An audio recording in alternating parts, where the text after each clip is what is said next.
Boa noite, pessoal, mais uma vez, a quem chegou. Materialzinho já está na nossa tela aí, aula específica de UERJ, aula do dia 21 de outubro. Bloco de questões de assuntos variados aqui, como a gente já vem fazendo nas últimas aulas. A ideia é a gente criar um padrão para escrita, já que são questões predominantemente de vestibulares anteriores, né, para a gente ter uma construção conceitual. E aí, mais para a segunda parte do projeto, que é a reta final, a gente trabalhar com questões inéditas de temas que são recorrentes para a prova, certo? Então, para começarmos, vamos a esse materialzinho. Eu sei que teve gente que me mandou ontem, mais à noitinha, né, o material para correção. Hoje foi um dia muito corrido, não consegui dar conta de corrigi-los, mas certamente farei amanhã, tá? Amanhã eu tenho um tempinho um pouco maior, e aí entrego para os últimos a questão da correção, tá bom? Importante é vocês seguirem o padrão e manterem mesmo essa questão da produção escrita. Isso ajuda muito a treinar a linguagem. Acho que das etapas aqui é a mais importante, tá? Você escrever do seu jeito o conceito que está sendo apresentado. Vamos à primeira questão. O texto fala sobre a malária, uma doença parasitária transmitida pela picada de mosquitos. Apesar de cura, ela pode evoluir para formas mais agudas e, em poucos dias, se não for tratada rapidamente. Diagnosticar é uma tarefa difícil, exige um acompanhamento, sobretudo nas fases iniciais, mas o que importa para a gente aqui é a área, que é essa área em tons em cinza mais escuros, né, que representam a área de alto risco de transmissão, e o cinza mais claro, um risco limitado para transmissão. São sempre áreas mais próximas de onde existem as manchas mais escuras de alto risco. Na pergunta, eles destacam assim: com base nas informações do texto e na análise do mapa, apresente um fator ambiental responsável pelo contágio da malária nas regiões com alto risco de transmissão. Essa é a primeira parte. Se a gente pegar o mapa das zonas de iluminação da Terra, das zonas climáticas da Terra, a gente vai ver claramente que essa faixa, onde há um predomínio desse tom mais escuro, fica localizada na faixa intertropical. As zonas de iluminação da Terra estão diretamente relacionadas às zonas climáticas. Todo ambiente mais quente e, por consequência, também mais úmido, tem uma tendência a representar um espaço com maior nível de contágio. Vou mostrar uma imagem aqui, só para ajudar o entendimento, tá? Vou botar logo aqui embaixo.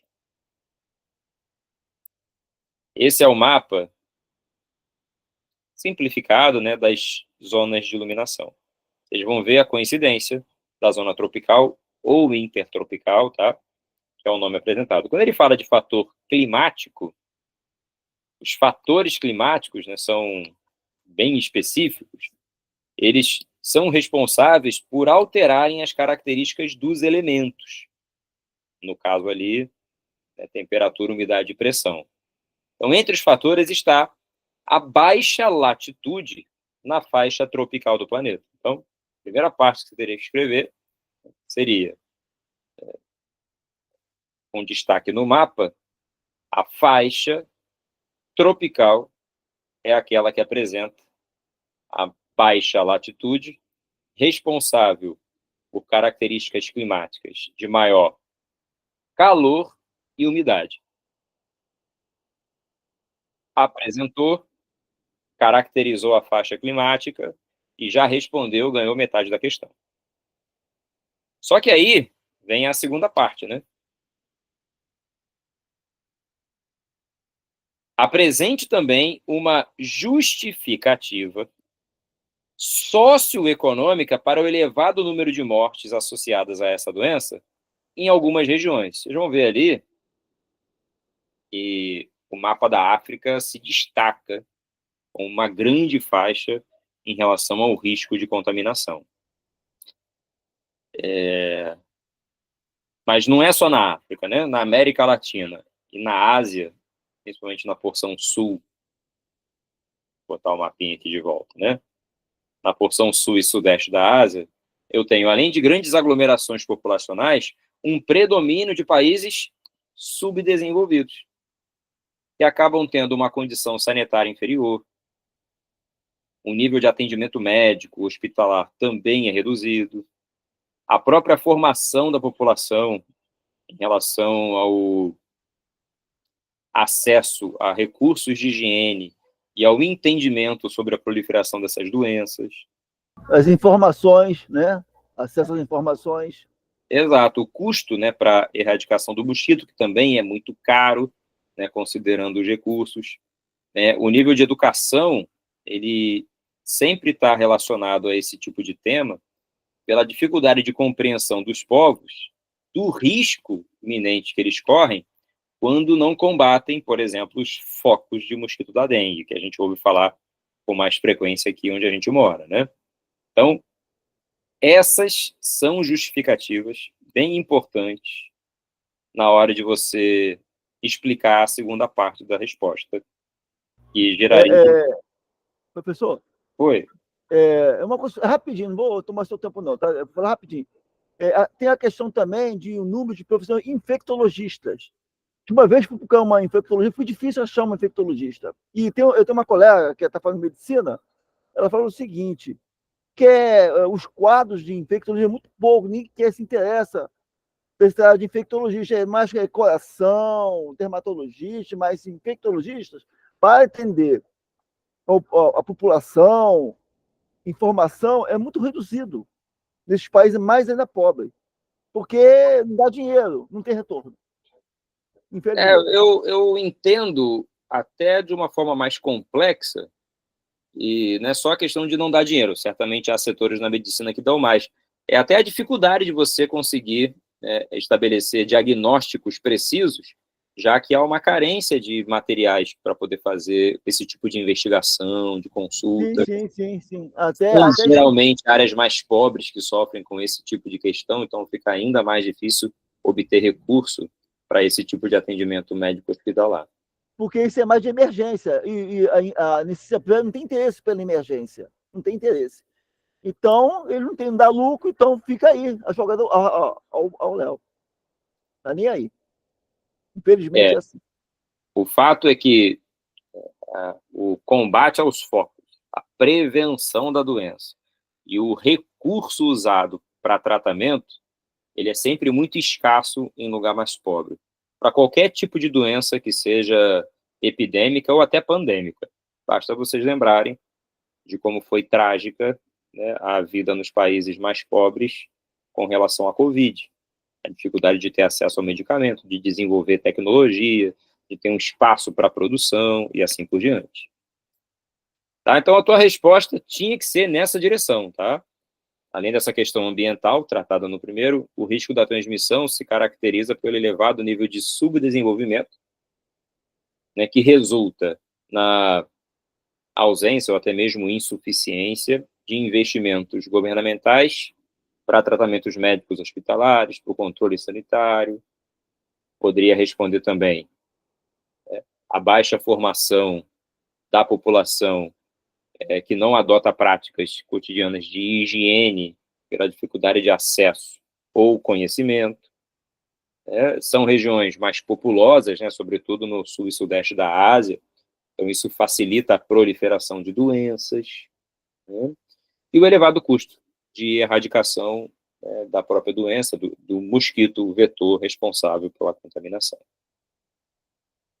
Essa questão, quando caiu na prova, foi bastante curiosa, viu? Porque, tirando a primeira parte, que é mais geográfica, a segunda, né, aborda temas ligados à saúde, né, que, na maioria das vezes, caem na prova de biologia, por exemplo. Foi um conteúdo, assim, um tanto quanto inédito, da forma como foi abordado na prova. Vamos ver se tem pergunta aqui. Por enquanto não, né? Tranquilo. Vamos à questão número 2, então.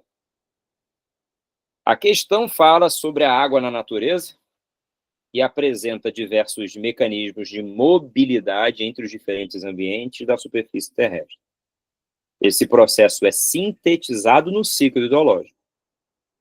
O modelo esquemático abaixo apresenta, por ano, o volume médio de água mobilizado por diferentes mecanismos de transferência. Lembra, né, que eu tenho escoamento subsuperficial, aquele que passa pelo subsolo, lençol freático. Eu tenho o escoamento superficial, eu tenho a evaporação de água, eu tenho a evapotranspiração de água dos vegetais e eu tenho precipitação. Tá? Esse ciclo, né, está ali sendo identificado para vocês com siglas que aparecem na legenda, né? Precipitação dos oceanos, precipitação sobre os continentes. A questão mostra essa legenda pelo seguinte, eu sugiro que você não faça, tá? Que você use essas abreviações para que os textos não fiquem tão extensos com a informação já apresentada. Ou seja, ao invés de escrever precipitação sobre os oceanos, como existe na legenda, você pode botar PO. Mas evita fazer, porque você pode fazer uma abreviação em uma questão que não tem a legenda, e aí, quando não tem legenda, não pode fazer. Eles podem desconsiderar e descartar pontos, tá? Então, prefira escrever. A pergunta, que é a letra A, é a seguinte. Explique o processo de transferência de águas atmosféricas dos oceanos para os continentes, citando 2 fenômenos meteorológicos decorrentes dessa transferência. Ou seja, especificamente da evaporação de água oceânica, tá? Que chegam até os continentes. Evaporação de água e ventos que deslocam-se do oceano e que levam essa água para o continente. Esses são os 2 processos que você precisa destacar, tá? Evaporação de água para a atmosfera dos oceanos, né, para os continentes, evaporação de água oceânica e ventos que se deslocam para o continente. Só isso. Ok? Já a letra B, cite 2 funções que a vegetação desempenha no ciclo hidrológico. Explique de que forma se dá a mobilidade da água subterrânea. Ou seja, há 2 perguntas na letra B, o que torna ela por si só bem difícil. Ok? Na primeira parte aqui, quando ele fala de 2 funções que a vegetação desempenha, a primeira coisa que você tinha que escrever é que, dentre essas funções que a vegetação desempenha no ciclo hidrológico, pode-se citar a evapotranspiração e a interceptação da água, além do escoamento mais lento dessa água para o solo. A vegetação, ela funciona como um retentor. A água da chuva bate na folha, ela fica retida ali por algum tempo, escorre pelos troncos e pelos galhos e troncos. Até chegar ao solo, ela tem um processo de vazão mais lento. Tá? Esse é um ponto interessante para a hora de você destacar. Então, como Professor, resposta... se eu escrever assim que a água, que a vegetação ela banda a precipitação, o impacto sobre o solo, também seria certo? Sim, tá? Poderia escrever dessa forma, sim, desde que você explique a dinâmica, tá? Como eu estou destacando aqui, ó, dentre as funções que a vegetação desempenha no ciclo hidrológico, pode citar a evapotranspiração e a interceptação da água com escoamento lento para o solo. Isso você poderia colocar sim, tá bom? Alexia, sim, tá? Não é que venha avisado na questão.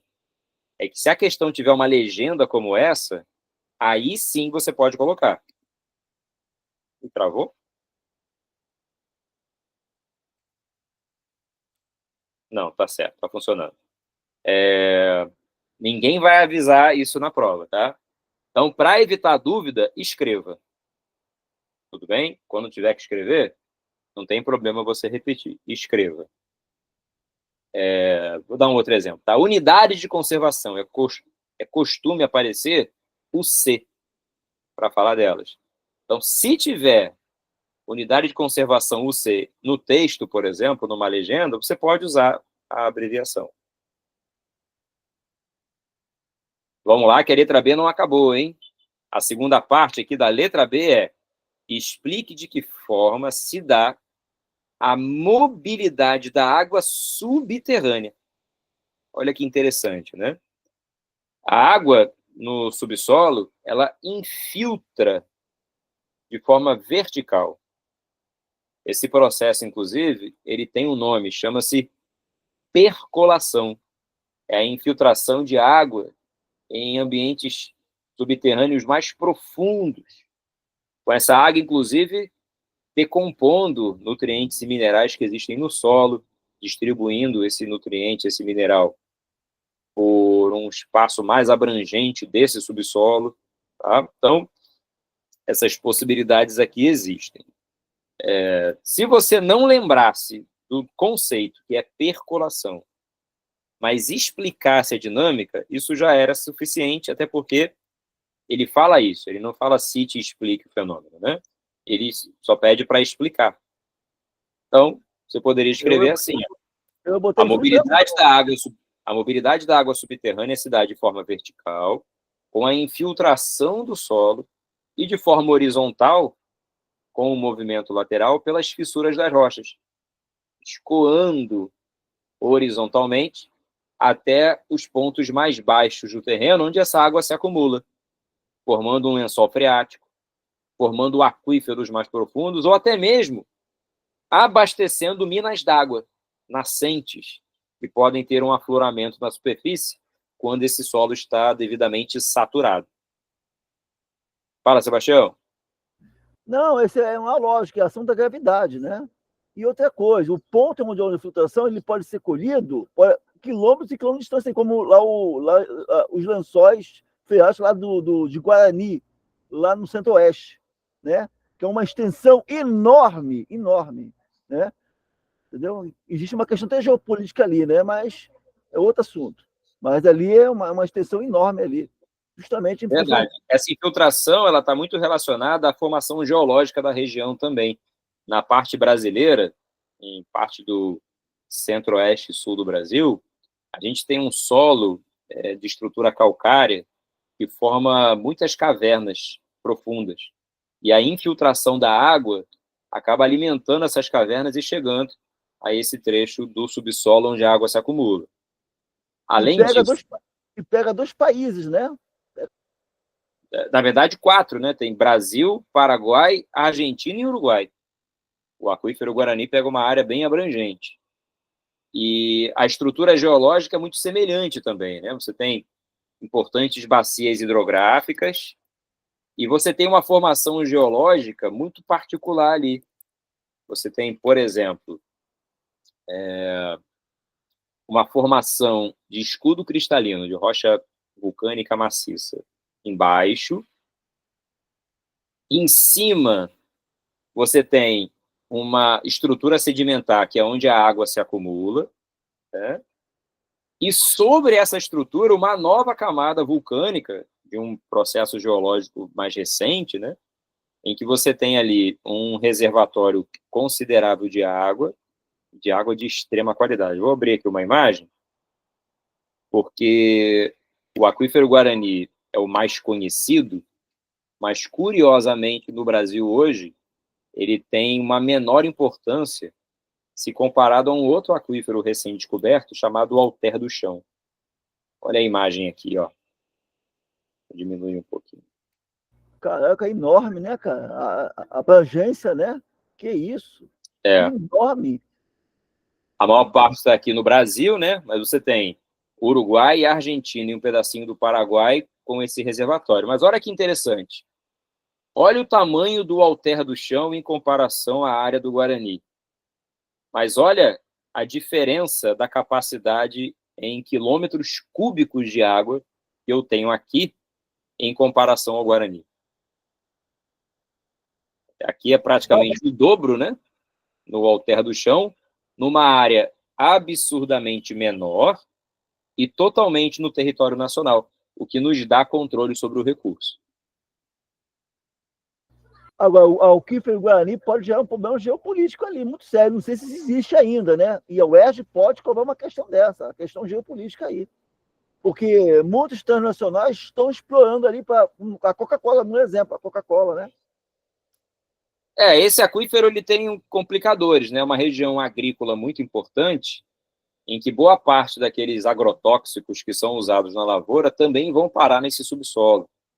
São regiões também mais urbanizadas, né? E aí o esgoto industrial e doméstico também contaminam essas águas, levando a esse complicador geopolítico, que é qual país tem acesso e controle ao recurso, ou em que proporção isso vai acontecer, né?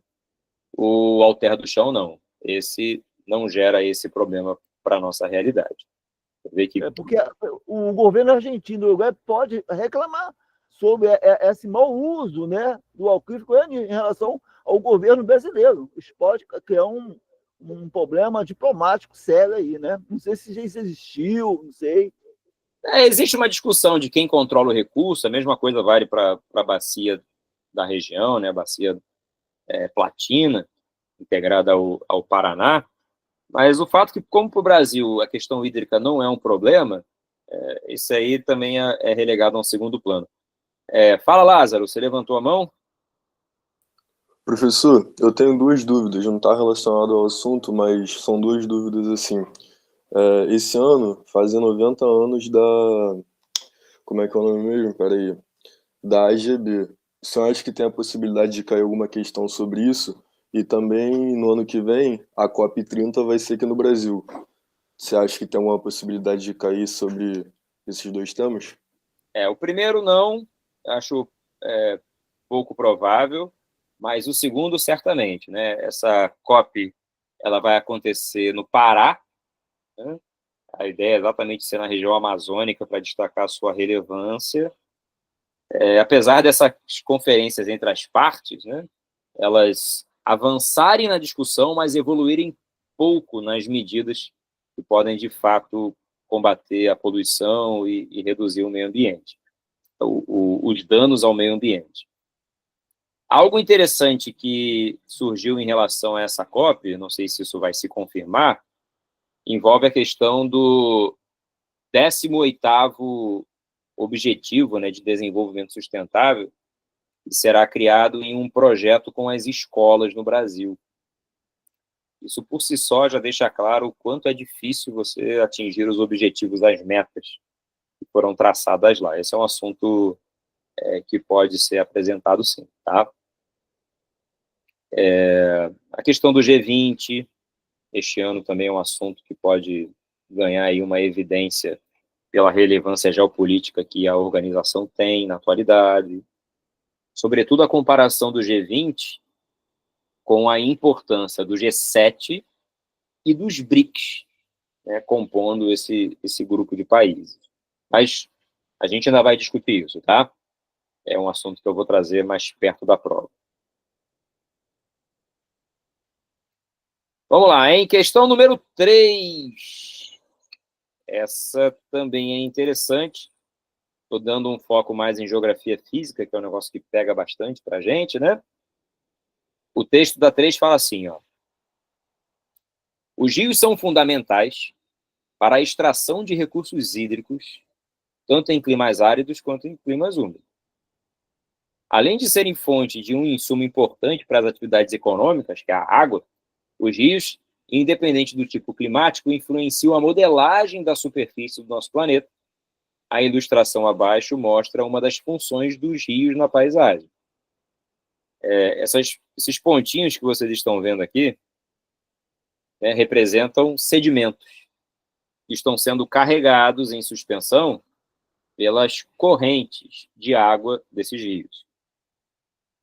Essas rochas maiores e arredondadas que a gente vê no leito do rio são chamadas de seixos, tá? Com X, seixos. São rochas que vão sofrendo essa modelagem em razão delas serem carregadas pela correnteza também. No entanto, por serem mais densas, né, mais pesadas, elas vão batendo no fundo, vão se deslocando no fundo em direção à parte mais baixa do rio. Quanto mais íngreme é o relevo, né, o declive, mais energia de transporte de sedimentos o rio tem. Aí a pergunta é a seguinte: a partir do exposto e de seus conhecimentos sobre o comportamento dos rios na paisagem, responda, considerando a figura acima, que representa o curso de um rio, diferencie transporte de materiais por tração de transporte por suspensão. Olha que questão difícil. Muito embora seja fácil de responder. Sempre que for tração, o deslocamento é de sedimentos mais pesados, tá? E que vão sendo, né, carregados, arrastados pelo leito do rio. Enquanto que o transporte em suspensão, ele será feito com os sedimentos mais finos, leves ou mais fragmentados, com o movimento superficial da água. Só isso que você precisava responder, tá? Então, fiz um textozinho aqui, vou mandar para vocês, obviamente. O transporte de materiais por tração é o deslocamento de sedimentos mais pesados ou de maior granulação no leito do rio. Enquanto que o transporte por suspensão, ele é o deslocamento dos sedimentos mais finos ou de menor granulação, poderia usar os dois termos, com o movimento superficial da água. Isso aí é para resolver o problema do assoreamento dos leitos dos rios, não é isso? Os dois causam assoreamento, né? Quando eles Não, se é para acumulam. resolver os problemas do assoreamento? Não. Nesse caso aqui, é só para entender como é que o rio promove um processo chamado de erosão fluvial e, sobretudo, através dessa correnteza, ele carrega os sedimentos para o leito do rio, geralmente para o fundo, né, desse leito do rio, assoreando esses trechos, ou muitas vezes chegando até a sua foz. Existem... Tá. Então esse assoreamento é natural, né? É natural. Sim, natural. Porque tem o assoreamento antrópico, né? Desmata os cílios, né, do leito do rio e aumenta o assoreamento. Sem dúvida. E eu também considero como assoreamento resíduos industriais, domésticos, tá? Todo o esgoto que a gente produz e vai parar junto com esse sedimento natural, ele também faz parte do assoreamento. Só que, como você muito bem falou, eu destaco a ação antrópica. Vou ver aqui se tem pergunta. Ninguém ainda. Karine, sobre o G20 a gente vai falar, já comentei, né? Eu só vi seu comentário agora. Bom, dessa questão de verdade, a letra B que pega. Ela fala assim, ó: indique 2 tipos de uso de recursos hídricos em que é necessário retirar a água dos rios. E a atividade econômica no Brasil é responsável pelo maior volume de captação de água. Dentre os usos, né, que a gente pode ter com recursos hídricos de rios, a gente pode destacar o abastecimento doméstico urbano, tá? O abastecimento para as atividades agrícolas, né? Por exemplo, para a pecuária. O nome é feio, é dessedentação, tá? Dessedentação animal. Que é o abastecimento para, né, a pecuária. A irrigação, né, para a atividade agrícola. A mineração, né, a água é muito utilizada, dentre outras. Okay? Essas são as principais.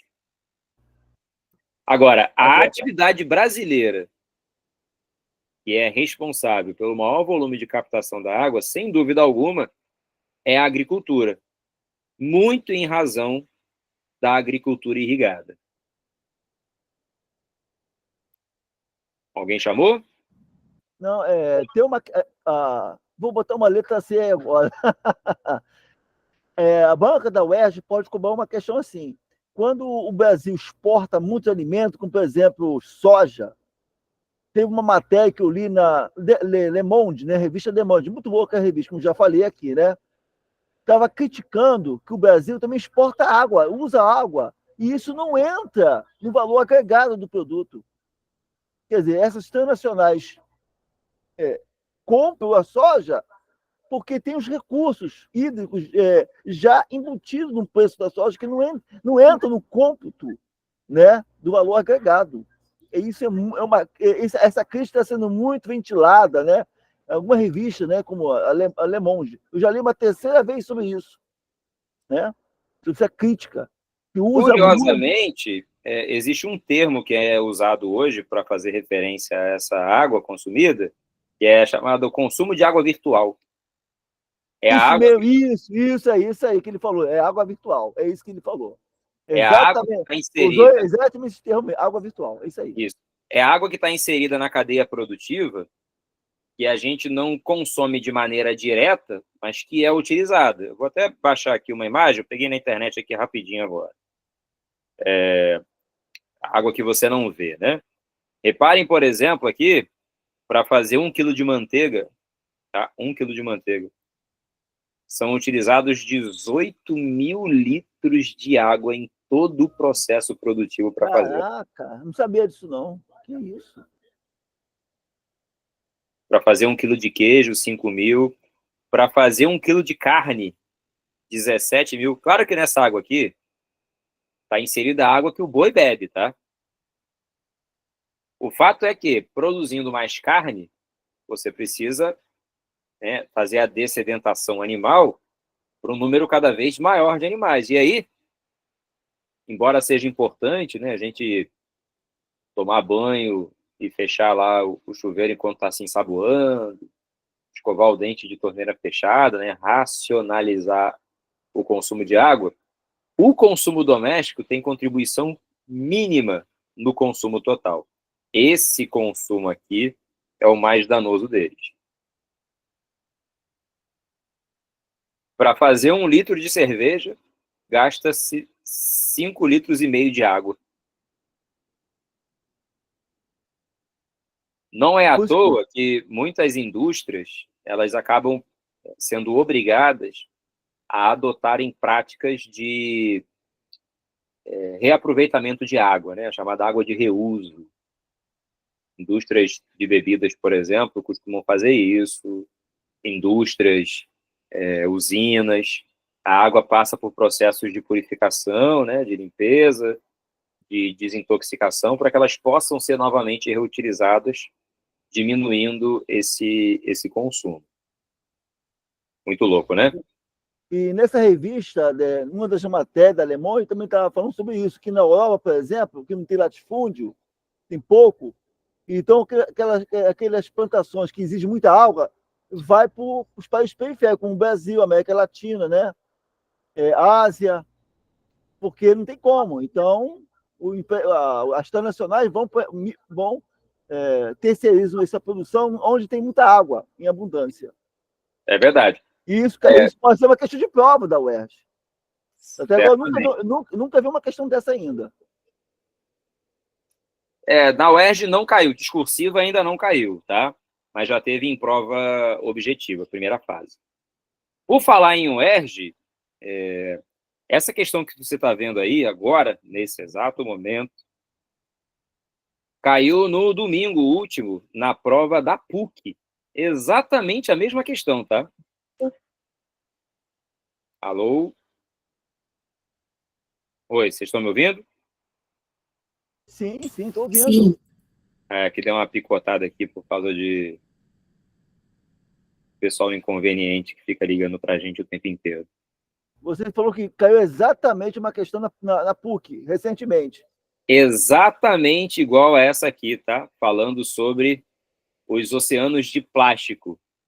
Inclusive, tem um aqui que fica no Pacífico Norte, que os ambientalistas estão chamando de o 8º continente do mundo, né, que é o continente de lixo. tamanho dele já é equivalente a 3 Franças em extensão. Eu fiz a PUC e deixei essa em branco. Ai, meu Deus, que vergonha. Questão bem difícil mesmo, tá? Eu, num cursinho que dou específico para PUC, abordei a temática na semana véspera, e aí foi, né, aquela alegria dos alunos que foram fazer a prova. Então, o pessoal que mora na região ali e prefere estudar na PUC do que estudar numa federal. Tem gente assim, né? Obviamente, quem acha que vale a pena e pode pagar, por que não, né? Nenhum problema.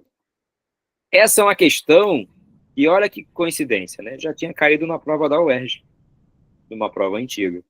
Pena a nossa aula ser quinzenal, porque senão a gente teria feito essa folhinha aqui há mais tempo, viu? De qualquer modo, vamos entender aqui o que a questão quer que a gente saiba, né? O texto mostra uma imagem, a questão mostra uma imagem com círculos aqui indicando os lugares onde os plásticos, microplásticos, eles se acumulam, né? E em razão dos redemoinhos de água, eles vão ficando aqui aprisionados. Quem depois quiser pode dar uma pesquisada em vídeo na internet, que tem imagens, especialmente desse aqui, tá? Que é o maior de todos, que fica no Pacífico Norte. Aí o texto da questão 1 fala assim: o combate à poluição por plástico foi um dos principais programas debatidos pela ONU lá em 2018. Mencione uma consequência da poluição dos oceanos por plástico e o país que mais tem contribuído para esse problema. O país que tem mais contribuído, a gente consegue ver no mapa, né? Porque ele dá aqui, ó, uma escala de toneladas, e esse paísinho aqui, ó, se destaca em relação a todos eles. Quem é ele? China. A China. E existe uma explicação, né? A China é hoje a fábrica do mundo. A produção industrial é muito grande e, inevitavelmente, a produção de resíduos também. Todo mundo bebe Coca-Cola plástico. As rotas marítimas aqui são amplamente utilizadas e esse material, né, vai todo parar nessas áreas. Então, a China é, sem dúvida, o país. Agora, como consequência, a resposta é até mais tranquila, né? Esse plástico reduz a biodiversidade dos oceanos, uma vez que as espécies marinhas podem se confundir e consumirem esses materiais, né, morrendo asfixiadas por ele. A ingestão desse material gera, né, uma perda de espécies significativa no planeta todos os anos. Eu tenho um amigo que é biólogo e fala para mim que volta e meia, você vê um animal, uma tartaruga, até tubarão, algumas espécies, né, mortos, né, sufocados com plástico, né, isento e morrem. Fica preso em rede, né, e morrem milhares e milhares de animais. O plástico no mar, assim, dependendo do seu formato, ele pode lembrar uma alga, pode lembrar uma caravela, né, uma água-viva, e muitas espécies consomem, né, esses materiais. Isso é muito comum. Tá? Infelizmente, a gente faz pouco para reverter esse quadro. Então, eu coloquei aqui possibilidades, né? Entre as consequências está a diminuição da biodiversidade, muitas vezes as espécies marinhas ingerem grandes quantidades de peixe, de plásticos e morrem precocemente.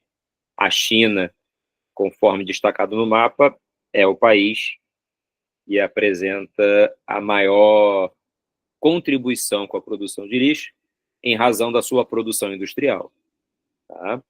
Então, o texto aqui, ele pode ser contextualizado. Lembrem também que países como a China, no caso do Brasil, né, países periféricos, costumam ter legislações muito frágeis para a questão ambiental, e mesmo quando essa legislação ela é mais rigorosa, é o caso do Brasil, a eficiência na aplicação e na fiscalização das áreas mais vulneráveis, essas, né, acabam ficando comprometidas. Então, o problema não está só na existência da lei, tá no seu cumprimento. Agora vem a letra B, que era a pergunta da PUC. Identifique os dois mecanismos responsáveis pela concentração de plásticos nos 5 giros oceânicos destacados. Olha que interessante. A questão quer saber o que faz, né, dois dos mecanismos o plástico se concentrar nesses lugares. Primeiro, mais importante deles, as correntes. É isso que eu ia falar, as correntes marítimas. Eu ia falar isso. Correntes marítimas. No mundo, as correntes se espalham por grandes áreas. Tá? Se pegar um mapinha das correntes aqui, por exemplo, vou mostrar para vocês. Vou fazer destacar as principais, inclusive onde esses giros estão. Quer ver? Ó? Vou botar aqui o mapinha antes de terminar a questão. Está aqui, ó. Olha exatamente onde os giros estão, ó. Pacífico Norte, Pacífico Sul, Sul Equatorial, tá? Exatamente nos locais onde esses giros estão, tá? Então, as correntes são, sem dúvida alguma, as principais responsáveis, mas as correntes marítimas representam apenas um desses fluidos, tá? A atmosfera também contribui com isso por conta do regime de ventos, tá? Eu especifiquei aqui os ventos alísios, mas não era necessário especificá-los, tá? Apenas os ventos. A resposta seria a ação das correntes marítimas e de ventos. Se eu botasse baixa e alta pressão, também estaria errado? Eu ia botar em relação às pressões atmosféricas no mar. Estaria errado também? Estaria, porque as pressões, elas acabam definindo as direções dos ventos. Então, o fator importante ali é a circulação atmosférica. Os ventos, eles também criam uma dinâmica circundante, como essas que a gente está vendo aqui. Tá? Da mesma forma que as correntes, né, se movimentam de água, as correntes de ar também. E aí distribuem esses ventos, também provocando o movimento da circulação de água. Então, uma pressão atmosférica apenas a causa, mas ele quer a consequência do mecanismo. É isso que eu entendi? Não, eu peguei 2 mecanismos. Corrente, tudo bem, eu entendi. As correntes marítimas tá bem claro. Eu só não estou entendendo a questão dos ventos alísios. Porque ali você tem muita ação das pressões atmosféricas. Ar quente, ar frio. Ainda mais corrente fria e corrente quente. Entendeu? Tem uma diferença. Então, mas o vento é o ar em movimento. Ele só se movimenta pela diferença de pressão atmosférica entre os lugares. Isso eu entendi. E o vento sempre circula da zona de alta pressão para a zona de baixa pressão atmosférica. O mecanismo da natureza, no entanto, é o vento. Porque se eu não tenho diferença de pressão, não tem vento. Tá? Claro, então é mais fácil você citar, nesse caso, já que ele só quer saber qual é o mecanismo, que é o vento, e ele não quer saber o que causa o vento, é mais fácil você só citar. Tá? Eu botei aqui o exemplo dos ventos alísios, mas nem precisava ter isso aqui. E do regime de ventos no transporte, né, de lixo. Tá? Nem precisava ter. Eu botei só para poder acrescentar uma informação na hora de estudar. Questão difícil, né? Eu ia acertar só as correntes, mas eu errar, eu ia botar pressão atmosférica. Com certeza eu ia botar. Se você escrevesse pressão atmosférica, a dinâmica... Eu ia botar pressão atmosférica. Com certeza. Sem citar o vento, não ia funcionar. Não, eu não ia citar o vento. Não ia. Eu ia botar só pressão. É o mecanismo que eu ia botar. Eu ia acertar as correntes marítimas. Tudo bem, isso eu ia acertar. Está bem claro. mas a Se expressão ele ia errar. pergunta para você, explique a dinâmica dos ventos, aí sim, você vai falar, né? O vento é o ar em movimento e ele circula através da diferença de pressão atmosférica entre as massas de ar, notadamente das zonas de alta pressão para as zonas de baixa pressão atmosférica. Tá? Mas aí você estaria explicando o vento, e não o mecanismo que faz com que o lixo se mantenha em movimento circular. Lembra que a atmosfera é um fluido, né? Ok. Entendi. A atmosfera também é um fluido. Na aula de física, né, a gente aprende como um fluido. E aí, a sua fluidez depende desses fatores que interferem na sua dinâmica. Porque a questão quer que se entenda a fluidez, né? A ideia da fluidez dos movimentos do lixo.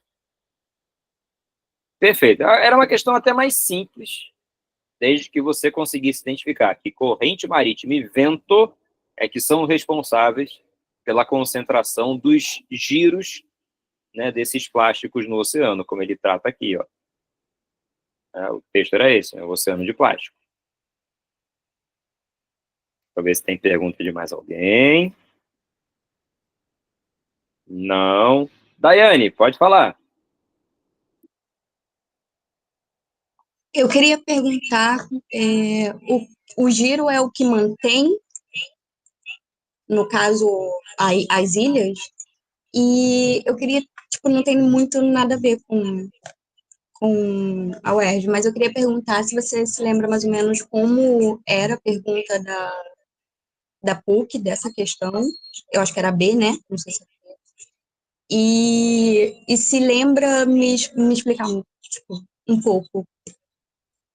É igualzinho a letra B dessa aqui. Ele queria saber quais eram os fatores que provocavam a concentração dos giros, né, dessas ilhas de plástico formadas nos oceanos. Era a mesma pergunta. E giro é o que faz manter, né? Exato.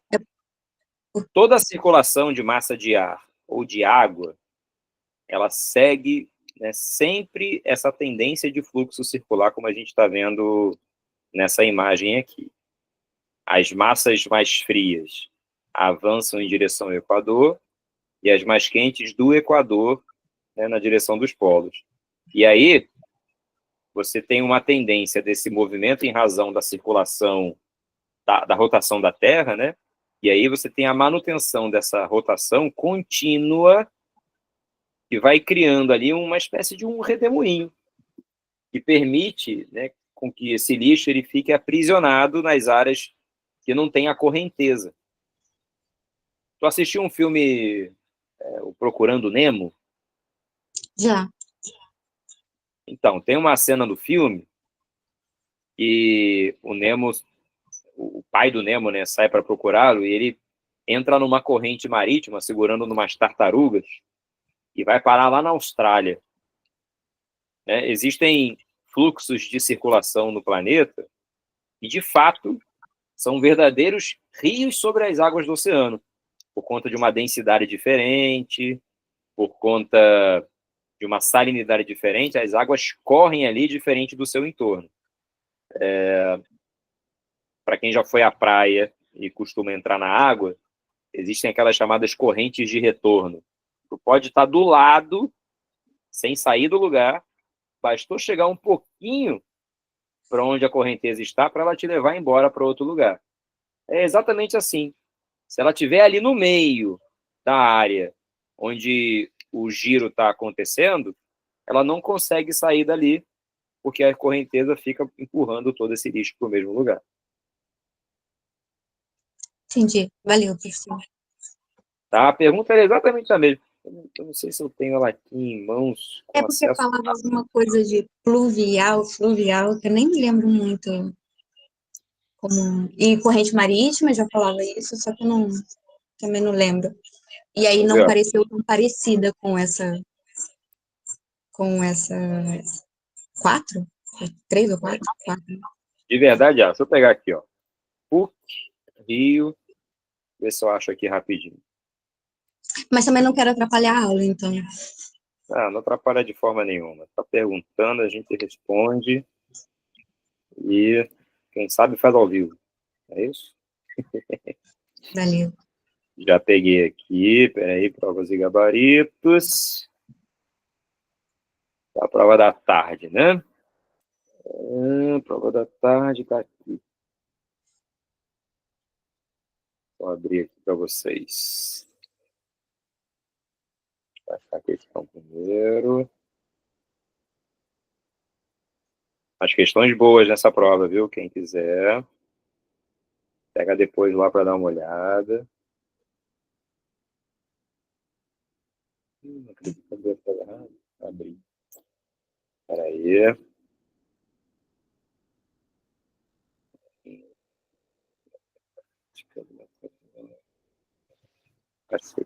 Aqui. Agora vai. Sei.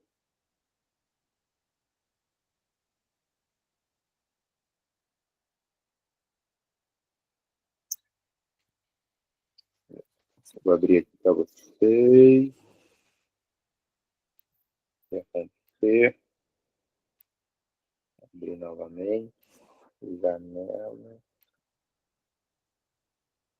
Passear. Vai dar uma zoeira aqui, mas vai abrir, viu? Bom, agora eu não consigo ver vocês. Estão vendo aí?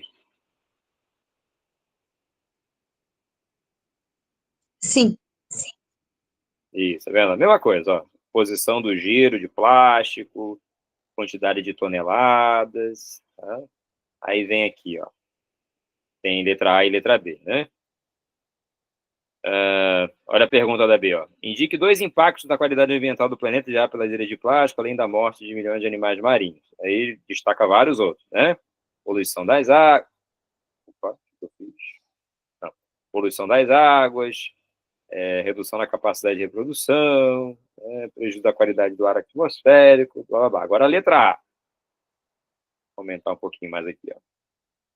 Explique como a ação conjugada das águas continentais, fluviais e pluviais, ou seja, rios e chuvas, e oceânicas, que são as correntes marítimas, promove a formação das ilhas de plástico dos oceanos do planeta.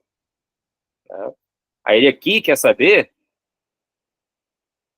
de que modo essas ilhas se formam, né? O descarte de plástico, com a atividade produtiva, né, industrial, carregadas pelos rios, alimentados, né, pelas chuvas. Isso faz com que esse material chegue na foz desses rios e atinjam o mar. É que ele fala aqui, ó, resíduos para as águas pluviais, né? Rios já poluídos que levam esse material em direção aos oceanos, concentrando-se nessas regiões e ficando aprisionados pelas correntes marítimas e pela circulação de ar. Ou seja, na própria pergunta aqui, já tinha o contexto da resposta da que a gente está fazendo. Curiosamente, né, a questão abordando a mesma temática aqui e com características semelhantes. Obviamente, essa da PUC é mais rebuscada, né? E isso aqui que eles dão como um gabarito de referência, você não tinha que escrever isso tudo não, tá? Aqui é a explicação. Né? Você não vai começar nunca a frase assim, sua resposta, o candidato deve explicar. Né? Então aqui é tipo um comentário sobre as possibilidades do gabarito, tá bom? Valeu, professor. Falou. Deixa eu voltar aqui agora, que parar a apresentação. Da PUC daqui. Vou voltar para a questão.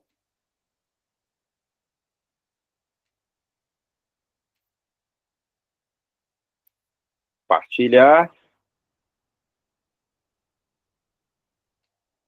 Foi.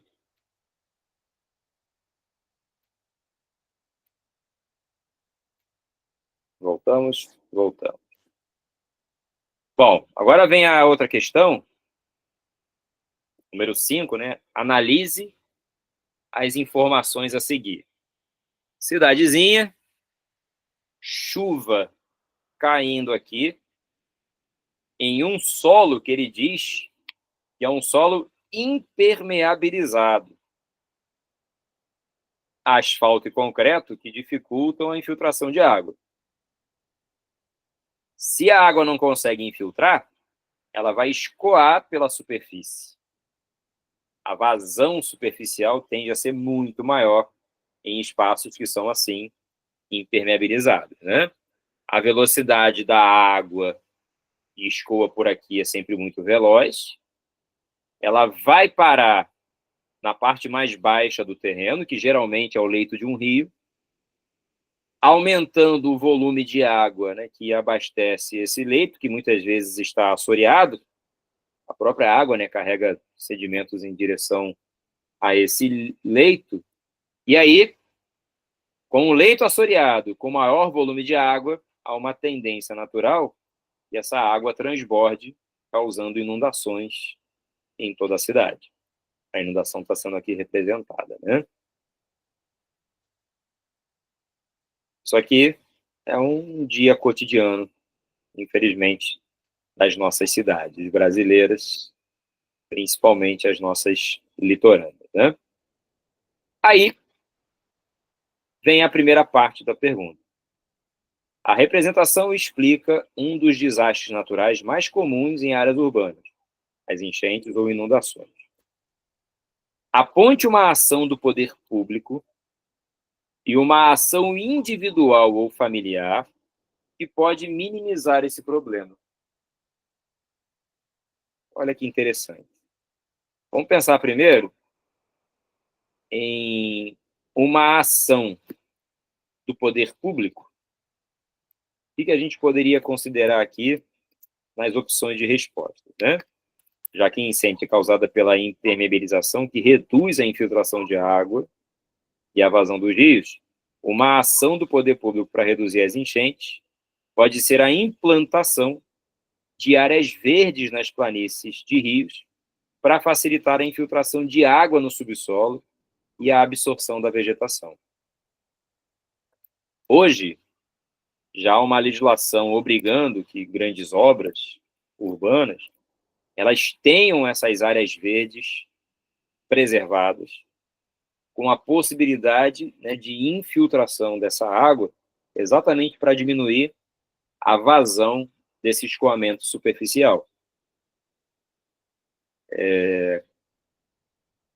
Nos projetos do Minha Casa Minha Vida, por exemplo, vocês já repararam como é que é o piso da garagem, onde os carros ficam estacionados?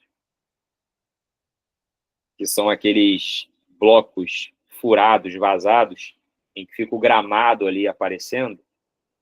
Pois é, aquilo ali tem inúmeras funções, tá? Primeiro, adequação à exigência da legislação de ter área verde. Segundo, economia de material, né? Que você não tem que botar cimento em tudo, eu gasto menos material na obra. Agora, sendo o tijolinho vazado, como a água infiltra com mais facilidade, a gente tem ali até uma amenização das condições de temperatura do lugar, já que a água infiltra e evita a inundação.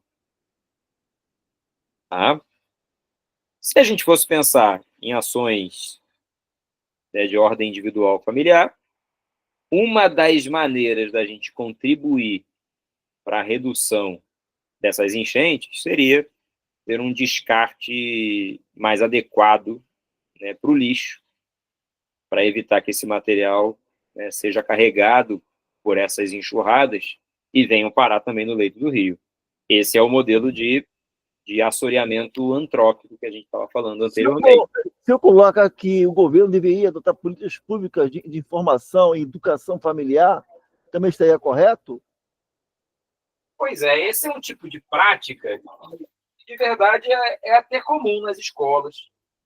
O assunto deve ser abordado, né, dentro dos chamados temas transversais da educação, né? A gente já tem isso dentro do nosso projeto educacional.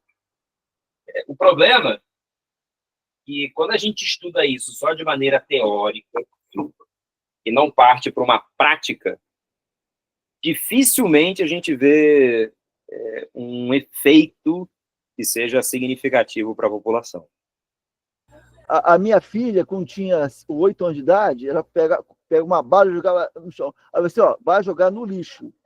Ah, pai, É só um papelzinho. Já pensou se todas as pessoas pegar um papelzinho e jogar no lixo? Tu vai trazer um problema sério para a cidade. Ela começou a pensar, ela até hoje joga no lixo. Mesmo uma balinha pequena. Tem que explicar a criança, né? Conscientização também. É o outro, na garota tinha que também a conscientização, né? Das pessoas. Sem dúvida, essa talvez seja a parte mais desafiadora, conscientizar a população dos danos que elas podem causar. A gente sempre acha que a responsabilidade é do Estado em fazer, né? E não é só do Estado. A gente pode tomar essas medidas também. O descarte de lixo em lugares apropriados já ajuda bastante. Ah, mas a cidade onde eu moro não tem coleta seletiva, não passa a coleta de lixo todos os dias. Pensar em, de repente, né, criar ali um vínculo com empresas de reciclagem ou de reaproveitamento de materiais, né, que no Rio é comum com os condomínios, por exemplo, você ter coleta de material seletivo assim para evitar, né, o descarte.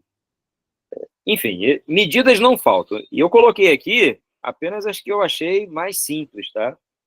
No gabarito estendido, eles consideraram inúmeras medidas, como uma coleta seletiva mais adequada, né, um projeto educacional, né, voltado para um consumo mais consciente, o reaproveitamento de materiais, né? Coisa que, de certo modo, nós, mais pobres, instintivamente fazemos de uma maneira geral. Por exemplo, né? Comprou lá o requeijão, aquele copo de vidro vira o copo da casa. Não vai comprar um Tupperware, tu compra um pote de sorvete e depois de comer o sorvete, o pote vira o pote de feijão, e assim vai.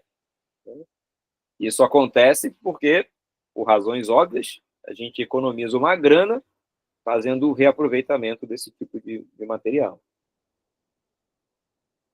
Bom, já a letra B,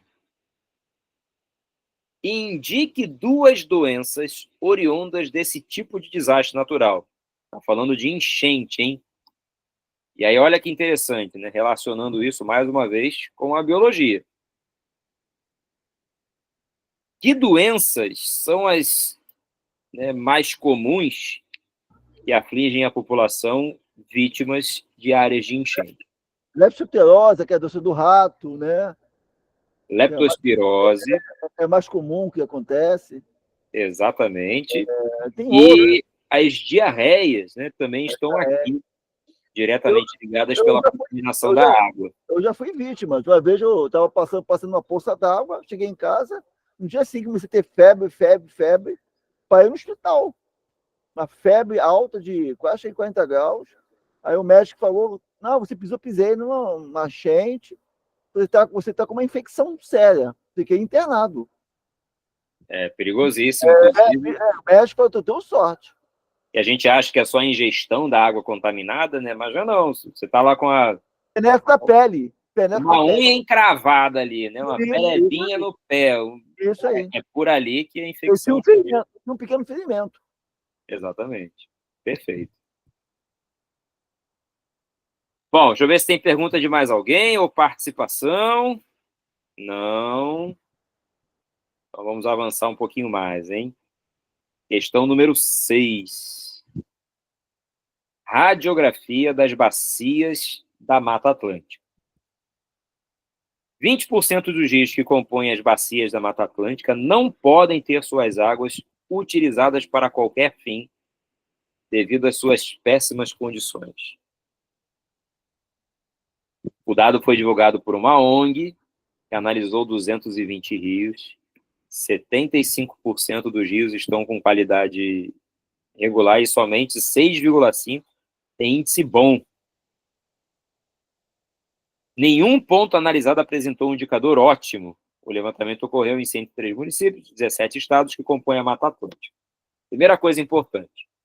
A Mata Atlântica, que um dia existiu, ela fica na faixa litorânea aqui brasileira, onde a imensa maioria da população vive atualmente.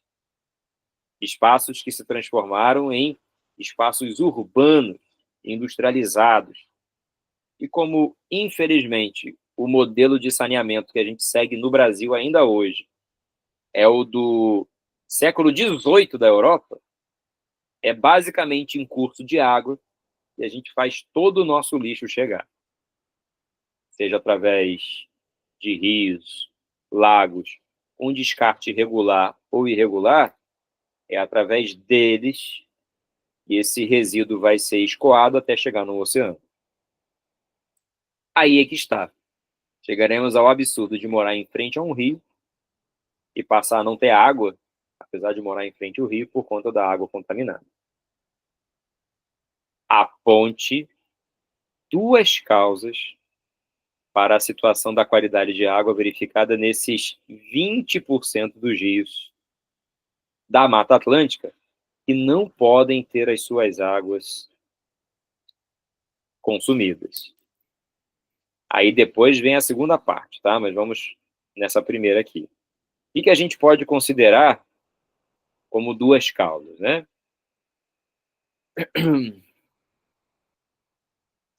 Lançamento de esgoto e dejetos industriais, tá? Esse é um fator a se considerar de forma muito importante, tá? Obviamente, existem meios para reverter esse quadro, com a implantação de tratamento de esgoto, né, maior fiscalização e punição por parte dos órgãos ambientais, né? A contaminação de água por agrotóxicos e fertilizantes também representa um problema menor, mas ainda é existente. A Mata Atlântica se estende para uma área muito grande, né? Então também envolve áreas de produção agrícola. Norte do estado aqui do Rio de Janeiro, por exemplo, é assim, né? E aí você tem que ter um controle do uso desses insumos, mesma coisa com fiscalização. Contaminação por lixo, né? Aí você precisa ter uma política, né, de conscientização, de educação da população, para uma destinação adequada dos rios, né? Sempre que você citar uma causa, a segunda parte, que é o apresente ainda, para cada uma dessas causas, uma ação que reverta o seu quadro, então é uma situação de causa e efeito, tá? Então você pode destacar aqui, ó, vou botar separado aqui para vocês, né? Comprometimento da água por esgoto e resíduo industrial, tratamento de esgoto e fiscalização. Contaminação da água por agrotóxicos e fertilizantes, controle dos insumos e fiscalização. Contaminação por lixo, política de destinação adequada, né, dos resíduos e conscientização da produção. 3 possibilidades de respostas aqui. Ele pedia só para você apontar 2. Professor, aqui na região dos lagos mesmo, na Laguna de Araruama, tá tudo sendo afetado por tudo isso que você citou. Olha, já foi muito pior, viu? Antes da abertura daquele canal, lá em Cabo Frio, né? Da expansão do canal, essa lagoa vivia numa condição deplorável. Lugar lindíssimo. Passei muito a minha infância em São Pedro da Aldeia. Era um lugar extremamente aprazível. Eu já tomei muito banho lá. Eu também. Adorava aquele lugar ali. Infelizmente, né, a falta de controle no saneamento. Houve uma expansão urbana também muito desordenada na região, né? Um crescimento muito acelerado da população. E aí o esgoto foi parar in natura na lagoa. Melhorou muito, tá? Melhorou muito, mas ainda está muito aquém, né, do que poderia ser. Professor, a questão também pode exigir também a questão da poluição da Baía da Guanabara, não a questão da poluição que a gente sabe que é o mesmo padrão, né? Mas a questão do projeto de despoluição, que até hoje, né, o dinheiro vai embora, teve grupos chineses que tentaram, japoneses, né, para tentar despolir a Baía da Guanabara. E, por exemplo, na França, nas Olimpíadas, fizeram isso rapidinho, cara. Rapidinho, ficou limpinha. Aqui não é séculos e séculos e não se resolve. Também pode ter uma questão dessa também, né? A despoluição da Baía de Guanabara, que é um tema muito em voga. Não só pode, como já caiu algumas vezes, viu? Buscar aí questões antigas da UERJ, elas vão aparecer. Só que aí existem duas problemáticas no caso da Bahia. Primeira, a área do entorno da Bahia, ela foi intensamente urbanizada e de forma desordenada, boa parte do esgoto que é produzido no seu entorno vai parar na Bahia in natura.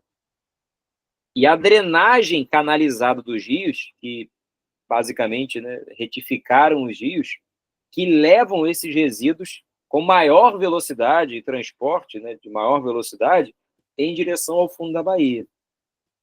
Pouca gente fala disso, tá? Mas baías assim, lagunas litorâneas, elas tendem a desaparecerem com o tempo. É um processo natural, tá? Vai assoreando, até que ela perde, né, a profundidade e esse material acaba expandindo a faixa continental. O livro Jaime Oliva, um bom geógrafo, muito bom, gostei do livro, né? Ele é bem profundo, ele é bem denso, né? Ele estava falando dos emissários, né? E joga bem longe, né? A ideia de jogar projeto de emissários, né?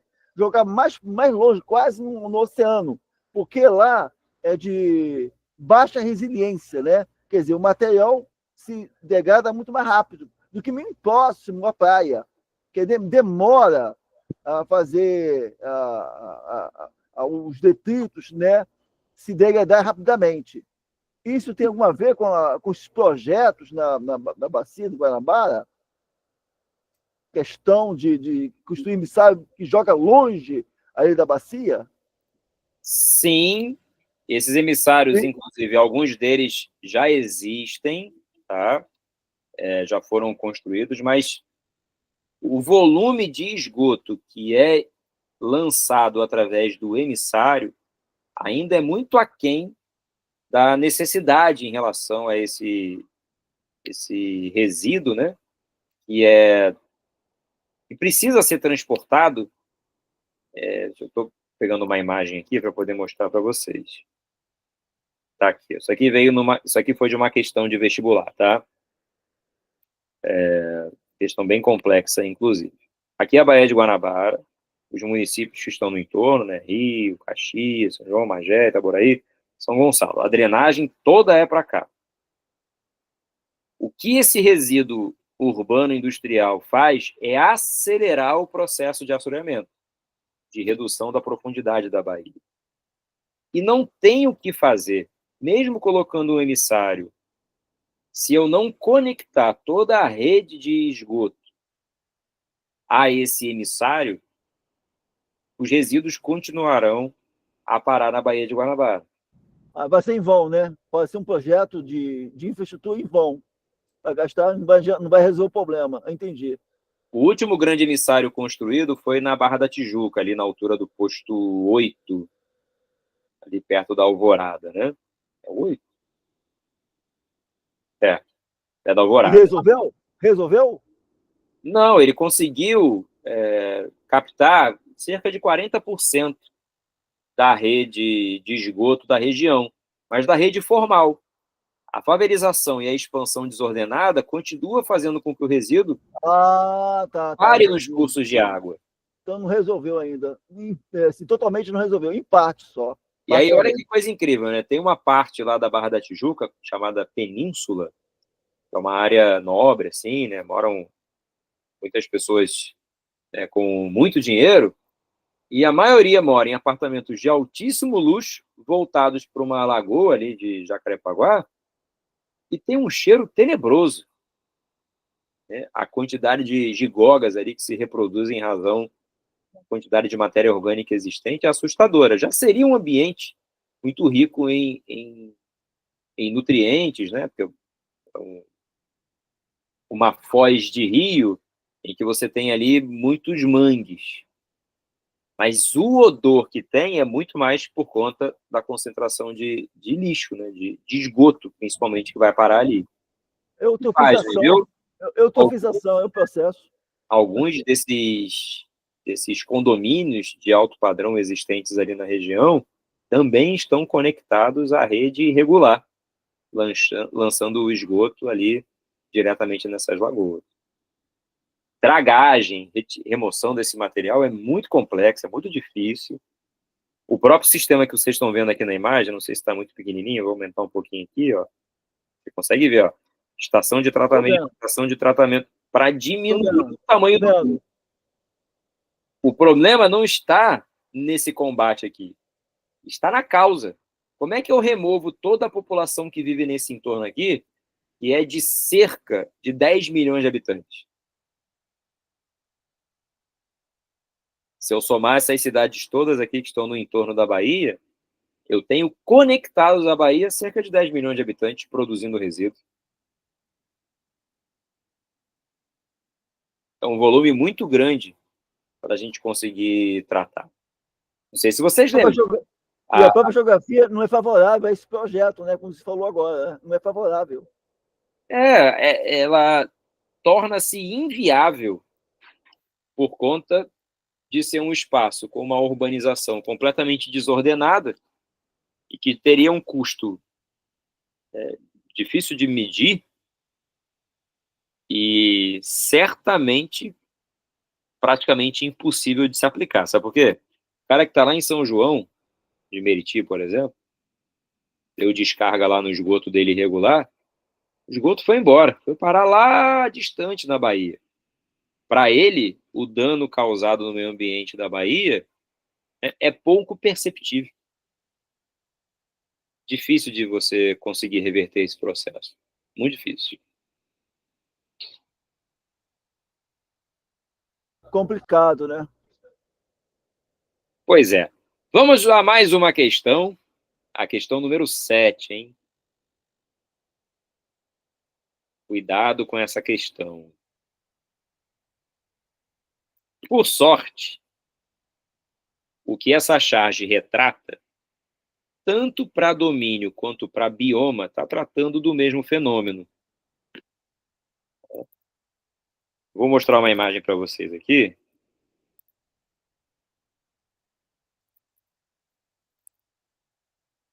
Existem duas formas de você classificar o meio ambiente no Brasil. Uma delas é através do mapa de biomas brasileiros e a outra através de domínios morfoclimáticos fitogeográficos. O palavrão é grande, mas é fácil de entender, tá? Olhem essas imagens aqui. A da esquerda mostram os biomas. A da direita, os domínios. Reparem que esses mapas não são tão diferentes assim, né?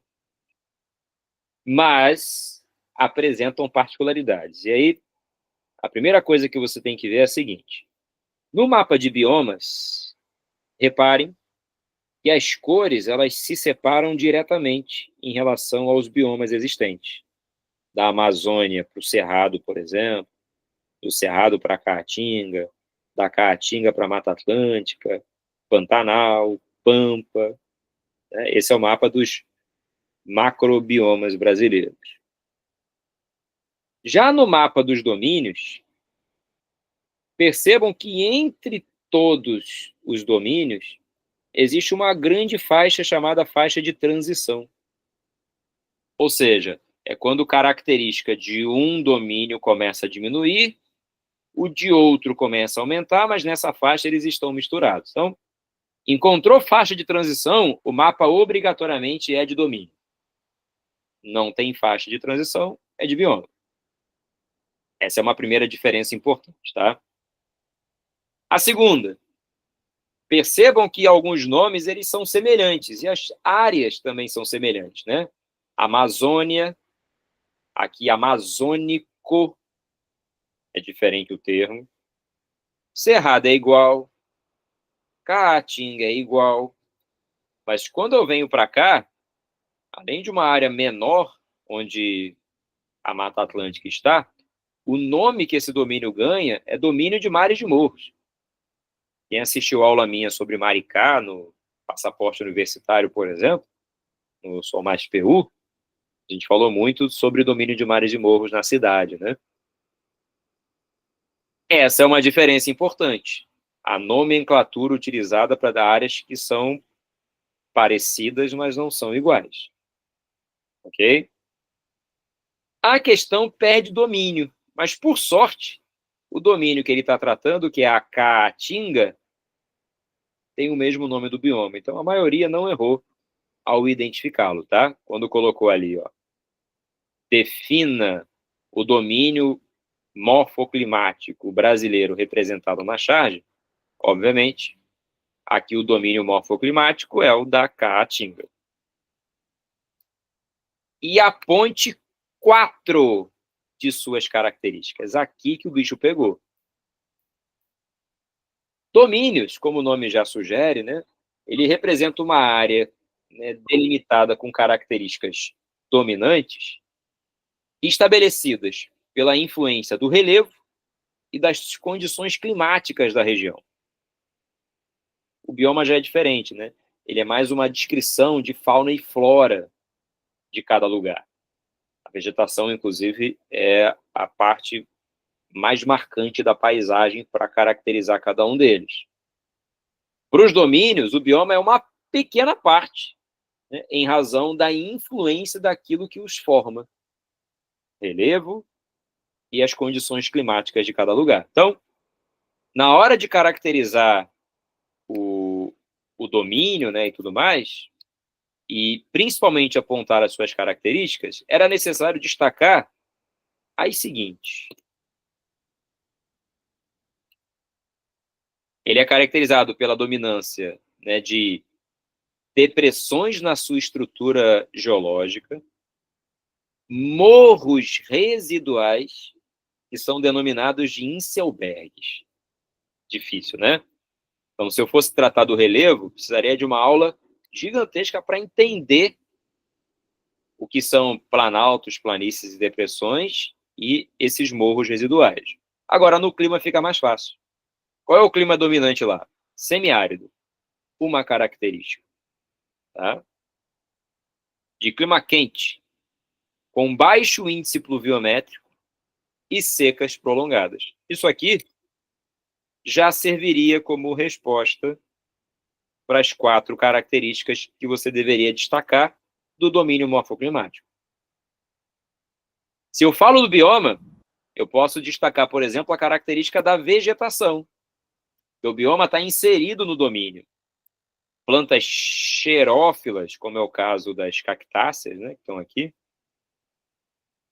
são plantas que são adaptadas à escassez de água, que vão apresentar uma formação mais arbustiva, com raízes profundas, galhos e troncos retorcidos, muitas vezes espinhos, como é o caso, né, das cactáceas aqui apresentadas. Eu ainda acrescentei aqui, né, informações sobre rios, que você poderia colocar também como características, e aí destaquei aqui quais são as regiões, né, que apresentam essa condição, mas isso aqui não era necessário de você colocar, tá? Era só para saber mais ou menos a área de atuação. Falou de características de domínios morfoclimáticos fitogeográficos, falou de características do relevo, do clima e do bioma da região. Agora, tem a questão do Rio São Francisco, né? Que ele nasce não sei aonde, né? Ele é muito extenso, ele pega vários tipos de climas, né? E existem vários projetos, né? De você usar o Rio São Francisco para poder resolver o problema da seca do Nordeste. Que até agora não se resolve nada. Não sei se resolve. Já foi várias questões de prova. A UFRJ já cobrou isso umas 2 vezes, né? Muita gente errou, eu me lembro. E hoje, e essa discussão de resolver o problema da seca fica no projeto apenas. Eu lamento dizer, mas não tem o que fazer, tá? A condição climática local, ela é inerente às características do próprio clima. E pior, o desmatamento intenso da região, e também da Amazônia tem transformado o clima semiárido brasileiro em um clima que pode, a partir do ano que vem, muito provavelmente ser classificado como árido, ou seja, de um quase deserto para efetivamente se transformar num deserto, tá? Vai agravar mais ainda. Já tá pior. É pior ainda. Exato. A transposição do Rio São Francisco é um assunto que a gente vai tratar numa aula mais à frente, mas é um desses projetos polêmicos, ambientalmente muito complexos, para o envio de água para as regiões que sofrem com essa seca mais severa dentro do sertão nordestino, tá? Mas isso vai ter que ficar para um outro debate. Quero ouvir vocês. Eu não sei quem levantou a mão primeiro, mas o Lázaro certamente é um cavalheiro. Daiane, por gentileza, pode falar. Eu só queria perguntar, na verdade, eu queria que você explicasse novamente aqueles 2 mapas do domínio morfoclimático, que eu não entendi. Ok. Lázaro, faz a sua pergunta aí. Não, professor, a minha questão é porque, como o senhor falou da seca, eu queria entender um pouco mais sobre a seca na Amazônia, né, que tá afetando muito lá o norte do Brasil, e acharam até fósseis, né, de tão seco que tá. Enfim. Perfeito, vamos lá. Deixa eu abrir a imagem de novo aqui, vou começar pela pergunta da Dai, e aí passo para a sua rapidamente, tá? Vamos lá. A caracterização de um domínio, de uma área, né, com características dominantes, levam em consideração as transformações, daí esse morfo que aparece aqui, né, que são causados pelo clima em cada uma dessas áreas. Quando o clima é quente e úmido, por exemplo, a floresta que eu tenho é mais biodiversa, de hidrófilas, como é o caso da Amazônia. Quando o clima é semiárido, eu vou ter aqui uma adaptação de uma vegetação como a da caatinga, adaptada ao clima mais seco, né, severo ao longo do ano. O bioma, ele está inserido no domínio, ele também serve como uma das suas características por destacar características de fauna e flora. Mas o relevante mesmo para o domínio é a influência do relevo e do clima de cada uma dessas regiões. Para saber de qual característica a questão quer saber, nessa questão aqui, por sorte, o domínio era esse, mas vamos imaginar, era Caatinga, né, e o nome é semelhante, vamos imaginar que ele estivesse falando sobre características da Mata Atlântica.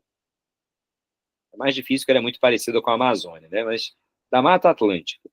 E ele perguntasse, defina o domínio. Se você escreve Mata Atlântica, você ia errar a questão, porque o domínio é domínio de mares de morros. Quem fez essa classificação aqui por domínios é um geógrafo até bastante famoso, né, o Aziz Absaber, ele que caracterizou esses tipos climáticos, tá? Morfoclimáticos, melhor dizendo. Bom, e Lázaro, rapidamente para explicar aqui. A Amazônia, ela tem um equilíbrio muito delicado entre circulação atmosférica. Tá? Vou tentar ver se eu consigo abrir uma imagem aqui.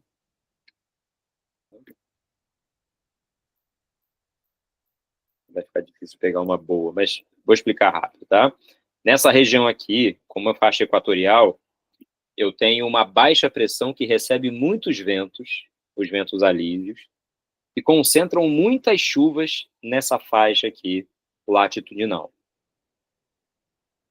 Graças a esse clima quente e úmido, a vegetação aqui se tornou muito densa e biodiversa, contribuindo ainda mais para liberar umidade para a atmosfera, intensificando os fluxos de água atmosféricos na natureza.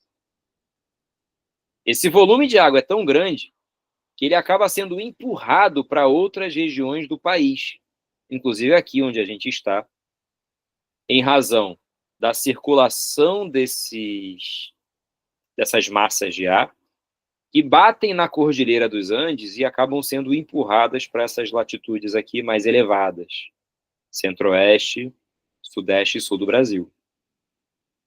Esse movimento hídrico atmosférico é tão denso que a gente costuma chamar isso aqui de rios voadores. Ok? Qual é o problema? O desmatamento da Amazônia tem comprometido a dinâmica dessas águas. O volume das chuvas tem ficado cada vez menor e deslocando-se também por uma área cada vez mais reduzida, distribuindo essas chuvas em menor quantidade para essas outras regiões aqui do país, correndo o risco sudeste se transformar num deserto, tá? Como existem outras regiões dessa mesma faixa latitudinal. Mas no caso específico da sua pergunta, esse é o fator que faz a Amazônia ficar mais seca? A resposta é não. Não só isso, né? Melhor dizendo. A água que chega aqui também depende de uma dinâmica atmosférica global que acontece lá no Oceano Pacífico, num fenômeno chamado El Niño. Está evidente que a ação do El Niño este ano vai ser uma ação mais forte, já que toda a região norte do país, norte e nordeste, né, tem enfrentado secas muito severas, em compensação no sul, chuvas mais extremas, que são os efeitos do El Niño no território brasileiro. Agora, existem alguns agravantes, tá? O derretimento do gelo na cordilheira está sendo maior do que a recuperação de gelo. E aí, muitas nascentes que abastecem, por exemplo, o Rio Amazonas, tem uma nascente que é do derretimento do gelo, né, lá no Peru, ela tem apresentado um volume cada vez menor de água descendo a montanha. E isso acaba comprometendo também o abastecimento dessas bacias. Ou seja, é uma junção de fatores. O desmatamento intenso da floresta, a redução do volume hídrico das bacias e o El Niño, todos esses fatores somados têm levado a essa seca mais severa na região norte do país, num período em que nós já teríamos um aumento das chuvas, né? A gente está saindo do período de estiagem, né, de mais seca, para os períodos de chuva na região. Tende a se agravar nos próximos meses? É uma tendência se o El Niño se tornar forte, como ele já está aparentando ser. A ação dele é mais intensa no final do ano, né? Final e início de ano, aqui no continente. E isso afeta muito fortemente a economia do Brasil, professor? Muito, porque no Centro-Oeste, por exemplo, boa parte da água que vai abastecer os mananciais e irrigar as lavouras depende das chuvas formadas na Amazônia. Com essas massas chegando cada vez menos, prolongando os períodos de estiagem, isso, sem dúvida alguma, compromete muito as lavouras nessa região do país. A compensação é através da irrigação, só que isso exige muito investimento e ainda demanda tempo, né, para conseguir se consolidar, para não depender do regime de chuvas. Até lá, a gente vai sofrer bastante com escassez de alimentos, inclusive. Com a demanda mundial crescente, a tendência é que os preços continuem como nós já estamos vendo, né? Não parem de aumentar. Agora, professor, só para finalizar aqui, para poder também não tomar o seu tempo, eu li e fiquei surpreso que a Amazônia tá tipo, caminhando para se tornar o bioma de savana. Isso aí intensifica e acelera esse processo? Eu queria saber se isso também é verídico, né? Não tenho certeza. É verdade, sim. Tá? O cerrado brasileiro, ele é a savana, né? A savana brasileira tem o nome de cerrado. A borda do cerrado na Amazônia, aquela faixa de transição, né? Ela está sendo empurrada para o interior da floresta em razão do desmatamento. O equilíbrio ambiental na Amazônia é muito delicado. Embora seja uma floresta densa, biodiversa e exuberante, ela está entre os biomas mais frágeis do país. Qualquer pequena alteração nela pode gerar um dano e que no caso do avanço da fronteira agrícola, acaba sendo, muitas vezes, irreversível em condições naturais. Áreas que sofrem, por exemplo, com arenização, em lugar de clima úmido, a gente não fala desertificação, né? Fala arenização, que é a perda de solo, né, em razão da degradação ambiental. Num ambiente como o da Amazônia, que tem muita insolação, a recuperação espontânea é quase que impossível. Se ninguém fizer o replantio, né, o reflorestamento, aquela área fica, né, devastada para sempre. Então, essa savanização, ela infelizmente está em curso, sim. E conhecendo o Brasil e o seu potencial agrícola, a tendência é só piorar. Obrigado, professor. Nada, que isso, foi um prazer. Pessoal, eu vou colocar o gabarito comentado dessas questões que a gente trabalhou e das questões que a gente não conseguiu corrigir, né? 8, 9 e 10. Essas 3, no entanto, abordam assuntos que vão ser importantes para a nossa próxima aula, então eu vou começar a próxima aula explicando a partir dessas questões os assuntos que elas abordam, tá certo? Espero que vocês tenham gostado. Foi uma honra, um prazer. Daqui a pouquinho eu coloco o gabarito comentado lá no grupo de vocês, tá bom? Fiquem com Deus. Até a próxima. Valeu, professor. Ótima aula, hein? Obrigado, hein?